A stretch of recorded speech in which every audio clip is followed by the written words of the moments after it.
Galera, seja membro do Hub e ajude esse canal e esse projeto a chegar mais longe ainda. E aí, manos, Jesus precisa de defesa? Cara, ele não é o Todo-Poderoso, Deus? Ele não poderia descer e se defender? Jesus precisa de Poderia advogado? instalar os dedos como Thanos, por acaso? Ele não quis. Pois é. Então, a Bíblia sempre fala que a gente deve falar sobre quem Jesus é, né? Esse é o nosso chamado enquanto cristãos.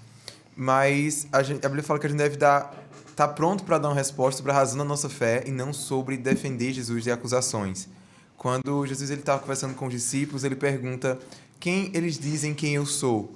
Então a gente vê que, embora Jesus ele veio à Terra com essa missão muito clara de salvar a humanidade, ser o Messias prometido a Israel, mas na época dele havia vários boatos sobre quem ele era, boatos errados, e ele não estava preocupado em estar rebatendo aqueles boatos o tempo inteiro, porque ele deixava muito claro que ele havia vindo para cumprir um propósito e aqueles que eram deles iriam entender quem ele era no tempo dele, no tempo certo. Então eu acho que a gente precisa aprender mais com Jesus nesse sentido. Jesus mesmo não ficou se defendendo, né? Sim, exatamente. Tanto das coisas certas que falavam a respeito dele. Você é o filho de Deus? Você que está dizendo. Exatamente. Mas ele ficou mordido quando chamaram ele. Ele falou que ele operava em nome de Beelzebub. Sim. Aí o bicho ficou doido. Mas aí, é porque... aí o negócio ficou pequeno. Mas é porque foi um blasfêmio contra o Espírito Santo. Exatamente. Né? Então não foi nem contra ele. Alto tema, o que é blasfêmia contra o Espírito Santo? Mas a gente fala disso depois. Esse é um bom tema. Sim. Eu acredito que 1 Pedro 3,15, quando vai falar sobre defender a razão da vossa esperança, Pedro vai falar, vocês devem estar prontos para responder a razão da vossa esperança. A palavra razão, ela também pode ser usada como um raciocínio. Então você tem que defender a razão da vossa esperança. Então você defende seu raciocínio. O texto ali fala defender? Defender. Você deve. É dali, inclusive, que saiu a palavra apologética, que vem de apologia, que é a defesa verbal da fé.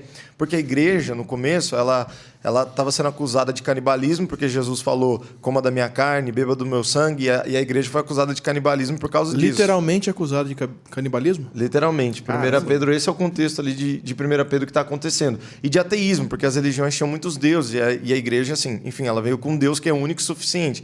Então, o que eu penso é que Jesus está falando sobre uma pergunta honesta também. E o texto vai continuar falando, façam isso com mansidão e temor a Deus. Então, assim, uma outra coisa que a gente não pode esquecer, que quando as pessoas começam a defender a fé, por exemplo, discutir com ateus. Eu já discuti com vários ateus, e uma coisa que eu percebo que quando o cristão vai evangelizar alguém que é ateu, ele chega pro cara que é ateu, o cara que é ateu às vezes fala um português errado, alguma coisa assim, ele já fala, você é burro, como é que você quer ser ateu? Então, assim... Você corrigiu um português, você ganhou a discussão, né? Isso, e a Bíblia não está falando disso, a Bíblia está falando pra gente fazer isso com mansidão e temor diante de Deus. E hoje a gente vive um cenário também da igreja... E o legal é que tem até os ateus que gostam de sentar na frente de uma conferência evangélica e colocar uma plaquinha e falar, sou ateu, me convença do contrário. E aí sempre vem a galera ali tentar, fala assim... Esses caras não vão se converter, nunca. Por quê? Porque a Bíblia não está falando sobre esse tipo de questionamento. Esses caras questionam sem querer mudança. Todo mundo que questiona tem que ser um questionamento honesto. Quem vai profundo na Bíblia, como aconteceu com C.S. Lewis, que ele foi evangelizado pelo Tolkien, ele abriu a palavra e ele tinha uma dúvida profunda sobre a vida. Quem não tem essa dúvida profunda só quer escandalizar, só quer fazer igual a Porta dos Fundos. Eles não querem saber se o argumento deles está certo ou não. Eles criaram uma sátira, eles estão dando risada, enquanto a gente fica com a cabeça... É só para polemizar. Não é honesto, não é honesto. Enquanto está todo mundo perdendo o sono aqui, eles estão ganhando o dinheiro deles lá e ponto, acabou. Isso, e com relação à Porta dos Fundos, é uma coisa assim que é tão... mais perto. Que é tão grosseira, tão caricata, que você não precisa nem ser cristão para achar absurdo aquilo que é feito, né? Porque eles tiram Jesus do seu contexto histórico completamente. Então, qualquer pessoa que é honesta intelectualmente, se dedica a estudar o Novo Testamento, e hoje muitas pessoas que estudam o Novo Testamento nem são cristãos. A gente tem judeus, tem agnósticos, tem ateus que estudam o Novo Testamento aí em universidades mundo afora, e eles iriam discordar do que o Porta dos Fundos faz. Então, assim, é uma coisa que o objetivo realmente é tirar onda mesmo, é ter audiência. E uma coisa também, voltando para o texto lá de 1 Pedro, que eu acho interessante, é que Pedro disse que quando a gente deve dar, né, a resposta da razão da nossa fé, e quando a gente vê pessoas nos acusando e agir de uma maneira que a gente não age, uma das maneiras que a gente deve silenciar essas pessoas é por meio das nossas ações.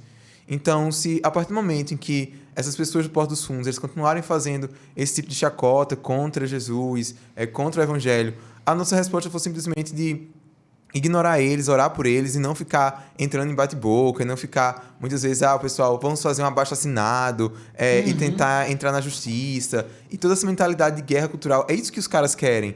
Então a gente precisa resistir a essa tentação, né? E que é uma coisa que eu acho que até os discípulos também, eles tinham muito essa tentação de querer defender Jesus. Tem um episódio nos Evangelhos que fala que quando Jesus ele chegou em um lugar, um povoado não aceitou. E os discípulos disseram assim, Jesus, por que tu não oras para que caia fogo do céu e os consuma? Né? E Jesus vai lá e os repreende por causa disso. Então, eu acho que Jesus ele nunca comissionou os seus discípulos para ser os seus advogados. Pelo contrário, nós somos chamados a proclamar o Evangelho e aqueles em quem o Espírito Santo tocar, eles vão se converter, vão se convencer do seu pecado e vão vir a Cristo, né? Pedro saiu cortando a orelha, né? Pois é, Jesus também repreendeu isso.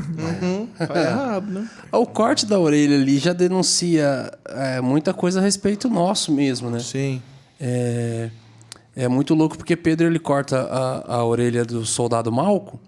E Malco ele não era só um soldado, um simples soldado, né? Sim. Ele era um aprendiz de sacerdote ali. Ele estava numa caminhada que demorava pelo menos uns 6 anos para ele se tornar um sacerdote ali. Ele era um chefe da guarda. O chefe da guarda ele trabalha ao lado do sacerdote, que ele começa a cumprir com esses ofícios para depois de um tempo ele também começar a exercer sacerdócio. E a palavra fala que o sacerdote não poderia carregar marca alguma no seu corpo para exercer sacerdócio. E aí Pedro, a igreja alinhada de Jesus, que está do lado de Jesus, pega e não só em defesa disso, acaba desabilitando o sacerdote, algo com alguém que poderia um dia viver algo em Jesus.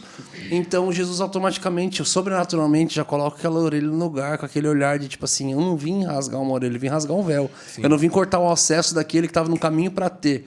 Eu vim, na verdade, dar acesso para aqueles que não tinham mais, para aqueles que perderam esse acesso. E muitas vezes é isso que a gente faz, né, cara? Como uma igreja, a gente está sendo atacado e aí a gente quer ferir também. Então vamos atacar.